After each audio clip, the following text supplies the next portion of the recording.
সুপ্রিয় শিক্ষার্থীবৃন্দ, আজ তোমাদের ইংরেজি টেন্স নিয়ে আলোচনা করব। তোমরা জানো সবাই যে টেন্স ইংরেজি ভাষার জন্য খুবই গুরুত্বপূর্ণ একটি সাবজেক্ট বা বিষয়। তো এই টেন্স বিষয়ে আমরা মূলত আলোচনা করব, কারণ টেন্সে যদি দক্ষ থাকা যায় তাহলে কিন্তু ইংরেজিটা অনেক অংশেই খুব ভালোভাবে রপ্ত করা যায়। তো আমরা আজ সেই টেন্স নিয়ে আলোচনা করব। তো শুরুতেই বলে রাখি যে টেন্স বা ক্রিয়ার কাল, টেন্স বা ক্রিয়ার কাল অর্থাৎ ক্রিয়া নিষ্পন্ন হওয়ার সময়কে টেন্স বা কাল বলে। অর্থাৎ কোনো একটা কাজ সম্পন্ন হবে এই যে সময়টা, সেই সময়টাকেই মূলত টেন্স বা কাল বলবে। এখন টেন্স বা কাল যে বিষয়টা আমি তোমাদের সাথে আলোচনা করছি, এটা মূলত একটা ওয়ার্ড অর্থাৎ ল্যাটিন একটা শব্দ, সেখান থেকে টেন্স শব্দটি উৎপত্তি হয়েছে। তো আমরা বোর্ডে লক্ষ্য রাখি, দেখো এখানে দেখো টেন্স বা ক্রিয়ার কাল এর উৎপত্তি হলো ল্যাটিন শব্দ টেম্পাস। ল্যাটিন শব্দ টেম্পাস থেকে মূলত এই টেন্স শব্দটি হয়েছে। তো লক্ষ্য রাখো, এই টেম্পাস মানে কি? এই টেম্পাস মানে হলো টাইম। এই টেম্পাস মানে টাইম বা সময়। তো টেন্স ইংরেজি ভাষার জন্য খুবই গুরুত্বপূর্ণ। টেন্সকে মূলত ইংরেজি ভাষার প্রাণ বলা হয়, অর্থাৎ সোল অফ ইংলিশ ল্যাঙ্গুয়েজ। তো আমাদের এই টপিক্সটা শুরু করার আগে তোমাদেরকে খুব মনোযোগ সহকারে এই বিষয়টা দিকে লক্ষ্য রাখতে হবে, যাতে করে তোমরা খুবই স্ট্রং হতে পারো। তো আমরা আজ সেই টেন্স বিষয়ে আলোচনা করব। তো টেন্স আমরা মূলত এখানে দেখলাম যে ক্রিয়া নিষ্পন্ন হওয়ার সময়কে টেন্স বা কাল বলে। তো এখন এই টেন্স বা কাল, এই টেন্সকে আবার মূলত তিনটা ভাগে ভাগ করা যায়: present tense, past tense and future tense. এবং প্রত্যেকটা টেন্সকে আবার সেপারেটলি চারটা ভাগে ভাগ করা হয়। তো আমরা কি করব, প্রত্যেকটা টেন্সকে যেহেতু চারটা ভাগে ভাগ করা হয়েছে, তো সেই ক্ষেত্রে প্রত্যেকটার গঠন সম্পর্কে আমরা জানবো এবং কি করব, টেন্স শিখে ওর মাধ্যমে আবার বাংলা বাক্যকে ইংরেজি বাক্যকে সেন্টেন্সে কনভার্ট করব। তো চলো শুরু করা যাক। তো শিক্ষার্থী বন্ধুরা, আমরা মূলত এখন যে টেন্সকে তিনটা ভাগে ভাগ করা হয় সেটা আমরা এখানে লিখলাম। দেখো এখানে প্রথমে হচ্ছে present tense. The present tense হলো বর্তমানকাল। এবার আছে পাস্ট টেন্স বা অতীতকাল। এবার আছে ফিউচার টেন্স বা ভবিষ্যৎকাল। অর্থাৎ বর্তমানকাল বা প্রেজেন্ট টেন্স, অর্থাৎ বর্তমানে যদি কোনো কাজ সংঘটিত হয় তখন সেটাকে আমরা বলবো প্রেজেন্ট টেন্স। অর্থাৎ বর্তমানে যে কাজগুলো করা হবে সেটাই হবে তোমার কি প্রেজেন্ট টেন্স। যেমন he is going to market, সে বাজারে যাচ্ছে। হি ইট রাইস, সে ভাত খাচ্ছে। হি রিডস এ বুক, সে বই পড়ছে। এরকম টাইপের যে কথাবার্তা আছে সেটা হলো প্রেজেন্ট, সেগুলো হলো প্রেজেন্ট টেন্স। তো পাস্ট টেন্স হলো অতীতে যে কাজগুলো করা হবে সেটা হলো পাস্ট টেন্স। যেমন উই ওয়েন্ট টু স্কুল, আমরা স্কুলে গিয়েছিলাম। তো ফিউচার টেন্স হলো যেটা ভবিষ্যতে করা হবে, এখনও করা হয়নি। ভবিষ্যতে কোনো কিছু বোঝাতে মূলত ফিউচার টেন্স ব্যবহার করা হয়। যেমন আমরা স্কুলে যাব, উইল গো টু স্কুল। তো এই টাইপের যে সেন্টেন্সগুলো আছে সেটা হলো ফিউচার টেন্স। তো সেক্ষেত্রে আমরা প্রত্যেকটা টেন্সের গঠন নিয়ে এখানে আলোচনা করব। সুপ্রিয় শিক্ষার্থীবৃন্দ, তো আমরা এখানে দেখো টেন্সের যে প্রেজেন্ট টেন্সকে যে চারটা ভাগে ভাগ করা হয়েছে, তো আমরা সেই চারটা ভাগ নিয়ে এখানে মূলত আলোচনা করব। দেখো চারটা ভাগের ভিতরে কী কী আছে। যেমন এক নম্বর আছে দেখো present indefinite tense. Present indefinite tense. দেখো 2 নম্বর আছে প্রেজেন্ট কন্টিনিউয়াস টেন্স। 3 নম্বর আছে প্রেজেন্ট পারফেক্ট টেন্স এবং 4 নম্বর আছে প্রেজেন্ট পারফেক্ট কন্টিনিউয়াস টেন্স। তো এই বিষয়টা তোমাদের মনে রাখতে হবে। তো এখন এই দেখো প্রেজেন্ট ইনডিফিনিট টেন্স, এটার আমরা স্ট্রাকচার জানবো। প্রেজেন্ট কন্টিনিউয়াস টেন্সের স্ট্রাকচার জানবো। ঠিক একইভাবে প্রেজেন্ট পারফেক্ট এবং প্রেজেন্ট পারফেক্ট কন্টিনিউয়াস টেন্স এর স্ট্রাকচার জানবো। মূলত প্রত্যেকটা স্ট্রাকচার জানার মাধ্যমে আমরা কি করব, বেঙ্গলি টু ইংলিশ অর্থাৎ আমরা যে ট্রান্সলেশন সেটা আমরা করতে পারবো, অথবা আমাদের স্পোকেন যে ইংলিশের জন্য আমাদের যে উইকনেস সেটা অনেকাংশে লাঘব হবে যদি আমরা টেন্সটা খুব ভালোভাবে রপ্ত করতে পারি। তো আমরা এখন কি করব, প্রত্যেকটার গঠন সম্পর্কে আলোচনা করব। তো অ্যাট ফার্স্ট আমরা প্রথমে প্রেজেন্ট ইনডিফিনিট টেন্সের গঠন নিয়ে আলোচনা করব এবং কিভাবে বাংলা সেন্টেন্সকে ইংরেজি করা যায় সেটা আমরা এখন দেখব, জানবো যে প্রেজেন্ট ইনডিফিনিট টেন্স কাকে বলে। তো প্রেজেন্ট ইনডিফিনিট টেন্স কাকে বলে, দেখো লক্ষ্য রাখো যে টেন্স দ্বারা বর্তমানে কোনো কাজ করা অভ্যাস, চিরন্তন সত্য, ঐতিহাসিক ঘটনা বা নিকটতম ভবিষ্যৎ বোঝায় তাকে প্রেজেন্ট ইনডিফিনাইট টেন্স বলে। তো তোমরা সংজ্ঞার দিকে লক্ষ্য করলে দেখতে পারবা যে প্রেজেন্ট ইনডিফিনাইট টেন্স সংগঠিত হওয়ার জন্য কিছু বিষয় তোমার জানার প্রয়োজন আছে, বা সংজ্ঞা থেকে তুমি কিছু বিষয় সম্পর্কে ধারণা পাবা যে বিষয়গুলো আসলে প্রেজেন্ট ইনডিফিনাইট টেন্স হয়। কোন কোন বিষয়গুলো দেখো, আমরা যদি মার্ক করি এভাবে দেখো, বর্তমান দ্বারা কোনো কাজ করা, মানে বর্তমানে কোনো কাজ করা, বর্তমানে কোনো কাজ করা বোঝালে সেটা কি হবে? Present indefinite tense. তো আমি লিখবো বর্তমানে কোনো কাজ করা,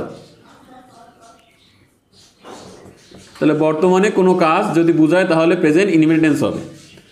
দেখো 2 নম্বর আর কি বোঝায়? চিরন্তন সত্য বা ইউনিভার্সাল ট্রুথ। তো আমরা সেই চিরন্তন সত্য,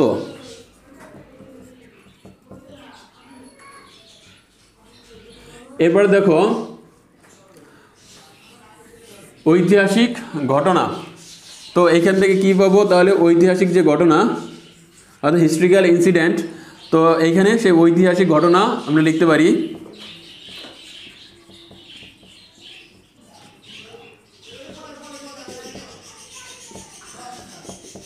দেখো 4 নম্বর আর কি পাবো? অভ্যাস অর্থাৎ হ্যাবিট, এবং 5 নম্বরে কি পাবো? নিকটতম ভবিষ্যৎ। 5টা বিষয়ের সমন্বয়ে প্রেজেন্ট ইনডিফিনাইট টেন্সটা হয়ে থাকে। তো কি কি দেখো, বর্তমানে কোনো কাজ, চিরন্তন সত্য, ঐতিহাসিক ঘটনা, অভ্যাস বা নিকটতম ভবিষ্যৎ, এগুলো যদি বোঝায় তাহলে আমরা ধরে নেব সেটা প্রেজেন্ট ইনডিফিনাইট টেন্স। তো এখন আমরা প্রেজেন্ট ইনডিফিনাইট টেন্সের স্ট্রাকচার সম্পর্কে জানবো। এখানে প্রেজেন্ট ইনডিফিনাইট টেন্সের গঠন প্রণালী লিখলাম। তো এখানে কি দেওয়া আছে গঠন প্রণালীতে? Subject plus V1 plus object, অর্থাৎ subject plus verb plus object. এখানে V1 মানে কি বোঝানো হয়েছে? এখানে ভার্বের প্রথম ফর্ম অর্থাৎ প্রেজেন্ট ফর্ম যেটা আছে ভার্বের, সেটা আমরা ব্যবহার করব।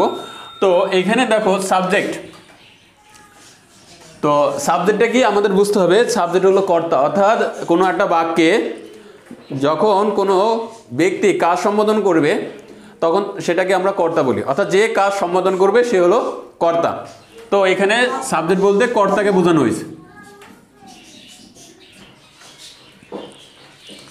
তো সাবজেক্ট দ্বারা মূলত আমরা কর্তাকে প্রকাশ করব, অর্থাৎ যে কাজ করবে তাকে আমরা সাবজেক্ট বা কর্তা বলবো। এরপর দেখো ভার্ব। ভার্ব মানে ক্রিয়া বা কাজ করা বোঝায়। ভার্ব মানে ক্রিয়া বা কাজ করা বোঝায়, অর্থাৎ কর্তা বা সাবজেক্ট যা করবে সেটা হলো কাজ। সাবজেক্ট যা করবে সেটা হলো কাজ। আর অবজেক্ট এটা মূলত ক্রিয়া, তাহলে ভার্ব বা ক্রিয়া। আর এই অবজেক্ট, আমরা অবজেক্ট মানে যে অতিরিক্ত যে অংশটুকু আছে তত মানে তাকে বুঝিয়ে থাকবো। আমরা এখানে যদি একটু আলোচনা করে দিই যে সাবজেক্ট হলো কর্তা, আর ভার্ব হলো ক্রিয়া, এবং অবজেক্ট হলো অতিরিক্ত যে অংশ থাকবে। সহজ কথায় যদি সাবজেক্টকে কে বা কি দ্বারা প্রশ্ন করে উত্তর পাওয়া যায় তাহলে সেটা অবজেক্ট হয়। যেমন যদি বলা হয় যে রহিম ফুটবল খেলে, এখন যদি এরকমভাবে প্রশ্ন করা হয় যে রহিম কি খেলে? রহিম ফুটবল খেলে, তো এইখানে ফুটবল হলো অবজেক্ট। তো আমরা এই বিষয়টার ধারণা পেলাম, তাহলে আমরা গঠন প্রণালী জানলাম। তো বাংলা ক্রিয়া শেষে দেখবা তোমরা এই যে এই ওয়ার্ডগুলো থাকবে, যেমন করি, করো, করিস, পড়ো, পড়িস, পরে, পড়েন ইত্যাদি, যাই, যান, যাস, আরও প্রভৃতি যে ওয়ার্ডগুলো আছে মানে শব্দার্থগুলো শব্দ আছে সেটা আমরা পাবো। তো মূলত আমাদের এই বিষয়গুলো সম্পর্কে সামান্য ধারণা রাখলেই চলবে। এখানে 3টা বাংলা বাক্য। তো যেহেতু এই বাংলা বাক্যকে আমি ইংরেজিতে ট্রান্সলেট করব, তো ইংরেজিতে ট্রান্সলেট করার জন্য ফার্স্ট দেখতে হবে যে এটা আসলে কোন টেন্স। তো কীভাবে বুঝবো কোন টেন্স? আমি যদি এটা দিকে লক্ষ্য দেখো, আমি স্কুলে যাই, দেখো এখানে যাই আছে। তো স্বাভাবিকভাবে বাংলা ক্রিয়ার যে রূপটি আছে সেটা আমি দেখিয়েছিলাম যে ওর ভিতরে কী ছিল? যাই, যান, পরো, পরিস, এরকম যদি থাকে সেটা হবে প্রেজেন্ট ইনডিফিনিট টেন্স। তো এখানে দেখো যাই আছে, আমি স্কুলে যাই মানে যাচ্ছি, এরকমই তো বোঝাচ্ছে, তাই না? তো এরকম যদি কোনো কিছু বোঝায়, বর্তমানে যদি কোনো কিছু বোঝায়, তখন আমরা সেটাকে কি বলি? Present indefinite tense. তো প্রেজেন্ট ইনডিফিনিট টেন্সের গঠন বলে আমরা কি জানি? সাবজেক্ট প্লাস ভার্বের 1 প্লাস অবজেক্ট, অর্থাৎ সাবজেক্ট প্লাস ভার্বের প্রেজেন্ট ফর্ম প্লাস অবজেক্ট। তো এখানে অ্যাজ ইউজুয়াল যে আমরা যে গঠনটা জানি, subject plus verb 1 plus object, তাহলে at first identify the subject. আমাকে আইডেন্টিফাই করতে হবে যে সাবজেক্ট কোনটা, সাবজেক্ট কোনটা। আমরা একটু আগে আলোচনা করছি যে যে কাজটি সম্পন্ন করবে সে হলো সাবজেক্ট, যে কাজটি সম্পন্ন করবে সে হলো সাবজেক্ট। তো এখানে দেখো আমি স্কুলে যাই, যাবে কে? যাবো তো আমি, যাবে কে? যাবো আমি, তার মানে আই হলো এখানে সাবজেক্ট, এখানে আই হবে সাবজেক্ট। তো এখানে আমি আই দিলাম। দেন এবার আমাকে আইডেন্টিফাই করতে হবে যে ভার্ব কোনটা। তাহলে স্কুলে যাই, স্কুলে যাই, তাহলে এইখানে দেখো যাওয়াটা হলো ভার্ব, যে ওয়ার্ড দ্বারা কোনো কাজ বলে সেটাকে আমরা ভার্ব বলি। তো এইখানে মূলত স্কুলে যাওয়াটা এখানে একটা কাজ বোঝানো হয়েছে, তো এখানে যাই হলো এখানে আমার ভার্ব। তো আমি কি করব, তো যাওয়ার ইংরেজি কি? আমরা যাওয়ার ইংরেজি জানি গো, মানে যাই, তাহলে আই গো। এখন প্রশ্ন হলো ওই যে সাবজেক্টকে যদি কে বা কি দ্বারা প্রশ্ন করে উত্তর পাওয়া যায় সেটাকে আমরা কি বলি? অবজেক্ট। আমি কোথায় যাই? আমি স্কুলে যাই, তাহলে এইখানে স্কুল হলো অবজেক্ট, তাহলে আই গো স্কুল। তবে একটা বিষয় লক্ষ্য রাখতে হবে, এখন এই গোর পরে আমরা একটা প্রিপোজিশন টু বসাবো, অর্থাৎ গোর পরে আমাদের টু বসাতে হবে। এটা প্রিপোজিশন, আমরা যখন প্রিপোজিশন নিয়ে আলোচনা করব তখন এই বিষয়ে বিস্তারিত আলোচনা করব। তো কি লিখবো? I go to school. তো এইখানে আই হলো সাবজেক্ট, এই গো হলো ভার্ব, আর এই স্কুল হলো অবজেক্ট। তাহলে সাবজেক্ট, ভার্ব, অবজেক্ট, তিনটা জিনিসই আইডেন্টিফাই করতে পারলাম। তো দ্বিতীয় উদাহরণটা যদি আমরা লক্ষ্য রাখি, তো দ্বিতীয় উদাহরণটা দেখো আমি খাবার রান্না করি, তাই না? তো প্রথমে সাবজেক্ট কোনটা? অবশ্যই আই, এইখানে সেই আই। এবার আমাকে ভার্ব খুঁজে বের করতে হবে, কোনটা? খাবার রান্না করি, তাহলে খাবার ভার্ব না রান্না করি ভার্ব? অবশ্যই এখানে রান্না করা হলো ভার্ব। তো এখানে রান্না করার ইংরেজি কি? ওই যে বাংলা ক্রিয়া শেষে করো, করি, যান, যাস, এই সব শব্দ থাকবে, এই দেখো করি আছে, রান্না করি, তাহলে এইটা হবে কি? ভার্ব। তাহলে রান্না করার ইংরেজি হলো কুক, তাহলে আই কুক। এখন প্রশ্ন হলো আমি কি রান্না করি? আমি খাবার রান্না করি, তাহলে এইখানে খাবার বা ফুড হবে অবজেক্ট, তাহলে আই কুক ফুড। তাহলে আমার এইটা হয়ে গেল ট্রান্সলেট ইংরেজিতে। এবার দেখো আমি বই পড়ি, এখানে সাবজেক্ট কে? আমি, তাহলে এখানে হবে সাবজেক্ট হলো আই। বই পড়ি, এখানে পড়ি, এই যে পড়ি, এই পড়ি হলো কি? ভার্ব, তাহলে পড়ার ইংরেজি কি? রিড, তাহলে আই রিড। কি পড়ি? বই পড়ি, তাহলে আই রিড এ বুক, এখানে এ দিতে হবে কারণ আমি একটি বই পড়ি। এখন তোমরা প্রশ্ন করতে পারো যে এখানে তো সব সাবজেক্ট ফার্স্ট পারসন, তো সেকেন্ড পারসন, থার্ড পারসন এগুলো কই গেল? হ্যাঁ, আমরা পরবর্তী পার্টে সেকেন্ড পারসন এবং থার্ড পারসন নিয়ে আলোচনা করব, কারণ এখানে থার্ড পারসন হলে ভার্বের কিছু পরিবর্তন আসে। তো এই বিষয় নিয়ে আমরা আবার বিস্তারিত আলোচনা করব। এই কারণে আজ বেসিক ক্লাসে তোমাদের সামান্য বিষয়ে জানানোর চেষ্টা করলাম। তো যখন আমরা প্রেজেন্ট ইনডিফিনিট টেন্স করব অবশ্যই আমাদের স্ট্রাকচারটা মনে রাখতে হবে, এর পাশাপাশি আমাদের বাংলা থেকে ইংরেজিতে কনভার্ট করা শিখতে হবে।